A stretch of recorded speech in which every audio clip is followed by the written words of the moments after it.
তো কণ্ঠে আজকে এই ময়দান থেকে বলে যাইতেছি, ভালো করে বুঝিও ও হবিগঞ্জের মুসলমান ও পর্দার অন্তরালার মা,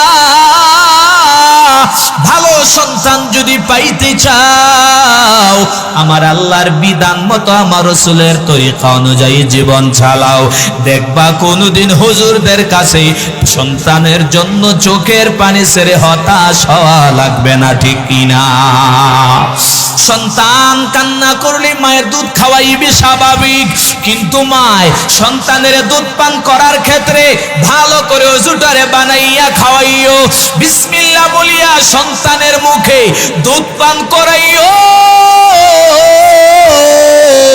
ও মুসলমান ইমানদার আল্লাহর গোলাম, ও হবিগঞ্জের আমার যুবক ভাই, ও সন্তানের আম্মা জানেরা গো, দিলের কান লাগায়া গভীর রাত্রি কথাগুলো শুনিও।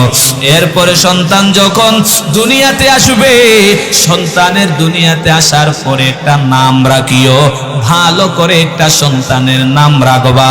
আমগো বাংলাদেশে মুসলমানের সন্তানের নাম শুনলে বোঝা যায় এটা আসলে মুসলমানের ঘরের না, নামে কই হিন্দু কিংবা খ্রিস্টান বৌদ্ধ নাসারাদের সন্তান, ঠিক কিনা জুড়ে বলেন না? ছেলের নাম রাখছে আকাশ, আসেনি রে? মেয়ের নাম রাখছে মণি, আসেনি? ছেলের নাম রাখছে আকাশ, মেয়ের নাম রাখছে মণি। সন্তান